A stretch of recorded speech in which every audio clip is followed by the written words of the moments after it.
Hello everyone, welcome to the video session of compensation management. Today we will be discussing about the reward system, in which we will go through how reward system operates as well as the components of reward system. So for that, let's have a look on the reward system. A reward system consists of the interrelated processes and practices that combines to ensure that reward management is carried out effectively to the benefit of the whole organization as well as the people who work there. So we can say that the main aspects of reward system are the reward strategies, reward policies, reward practices, reward processes, and reward procedures. Now, when we talk about reward strategies, the reward strategies sets out what an organization intends to do in the longer term to develop and implement the reward policies, practices, processes, and procedures. The next is reward policy. Now, reward policy sets out the guidelines for the formation of reward strategies and practices, whereas reward practices comprises of the structures, schemes, and techniques which will be taken into consideration while developing the policies and the strategies. Reward processes defines the ways in which the policies needs to be practiced and implemented, whereas the practices needed to be carried out.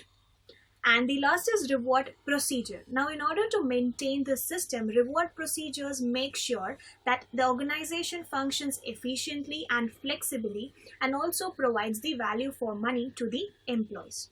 Now, let's have a look on how reward system operates. Now, reward system operates and is defined and framed via combining the business strategy as well as the HR strategy. Now, when we integrate the business strategy in HR strategy, it will lead to the formation of the reward strategy. And here, it gets affected from the external as well as the internal environment.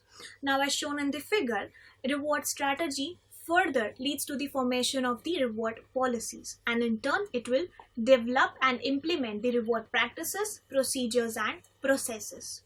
So, this is the whole system of how rewards work and operate in an organization. Now, let's have a look on the components of reward system. The first and the major component is business strategy. Now, business strategy identifies the business drivers and sets out the business goals.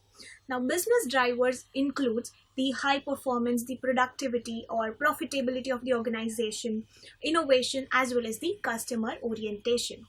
And it is equally important to satisfy the needs of the stakeholders. The next component is reward strategy. Now, reward strategy will define the longer term intentions in the area such as pay structures, contingent pay, employee benefit, etc. Reward policy. Now, as discussed, reward policy covers the matters such as the levels of rewards which needs to be maintained in the organization, external competitiveness versus internal equity. Now, here it is important to maintain the balance between the external market stance of your organization as well as the internal rates going on in the organization for which you pay the employees for the work and the value they provide. Next is transparency. How much transparent you are as per releasing the reward practices and policies to your employees. Pay decisions. Now, the pay the amount of the salary which is decided on at the time of appointment as well as at the time of the promotion. Assimilation. Now, assimilation means the classification of employees on different job grades and pay structures. The next component is base pay, or we can say fixed salary or wage. Now, this fixed salary may vary according to the grade of the job. And so base pay will be influenced by internal and external relativities. Now, internal relativity can be measured through job evaluation as well as the external, whereas the external relativity can be measured by analyzing and studying the market rates. Two more concepts comes under the base pay. First is the job-based pay and second is person-based pay. Now, in job-based pay, organization clearly focuses on the job, the nature and the level of the job rather than focusing on the person's skill and competency. Whereas in person-based job, the emphasis is made on the person's skill and the competency rather than on the job. The next component is job evaluation. Now, job evaluation is a systematic process for defining the relative worth of jobs within an organization. And so job evaluation establishes the internal relativities and provide the base for designing an equitable and flexible grade and pay structure. Job evaluation can be done by analytical as well as non-analytical methods. Next one is market rate analysis. Now, market rate analysis is the process of identifying the rates of pay going in the market for the labor to compare the jobs to inform the decisions on the levels of pay within an organization as well as on the pay structures. The next component is grade and pay structure. Now, grade and pay structure is the hierarchy of levels, bands and jobs, wherein the jobs of having equivalent value are broadly categorized and placed, which can be comparable in size. And so there are various kinds of pay structures. The first one is multi-graded structure, wherein the jobs of 10 or more than 10 grades are listed down. Broad banded structure has comparatively smaller number of job grades, that is typically 4 or 5. Broad graded structure again has a smaller number of job grades, which is 6 to 9 grades. Job family structure, now here employees from different departments, here departments are denoted as families, so employees from different departments having different levels and are getting different pay. Whereas in career family, the next one is career family, in that employees from different departments are listed and placed on the same levels getting the same pay. The next one is pay spine structure. In pay spine structure, you have a series of incremental points, and based on those points, you will get the increment additional to your base pay. And last is spot rate structure. Now, spot rate is a conventional structure wherein individuals don't have any scope for pay progression.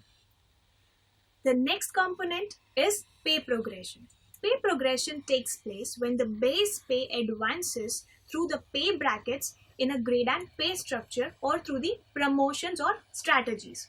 So you can get the pay progression either formally or informally. So informally, you can have contingent schemes or fixed increment schemes in the organization. Whereas in informally, you don't have such contingents or fixed increments. It is purely based upon your level of performance. The next component is contingent pay. Now, contingent pay basically answers two following questions. First is what do we value and what are we prepared to pay for?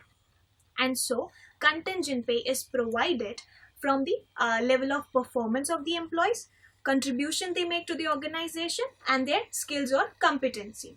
Apart from that, they also get the team efforts, they get the rewards from the team efforts as well as the organizational efforts, which leads to the profit sharing or the employees share schemes. The next we move on to a service related pay.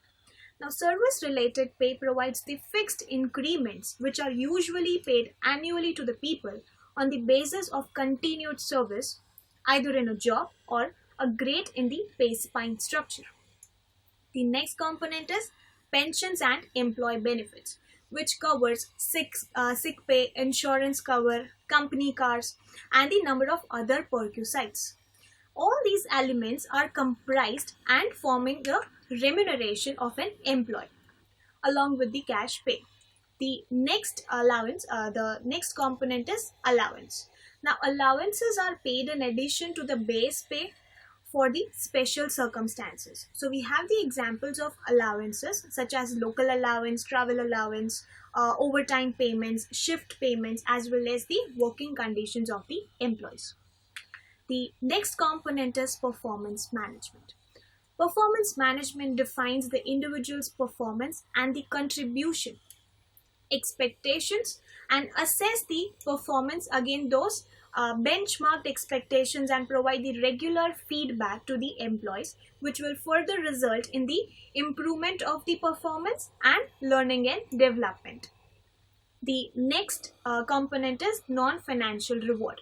Non-financial rewards do not involve any direct payments. So they include recognition, achievement, autonomy, scope to use and develop the skills, training and career development opportunities, and high quality leadership. And the last component is total remuneration. Now, total remuneration is the value of all the cash payments. That means all the components which we studied earlier in this particular topic, plus the base pay, the contingent pay, as well as the salary, pensions and benefits received by the employees. So these all are the components of the reward system.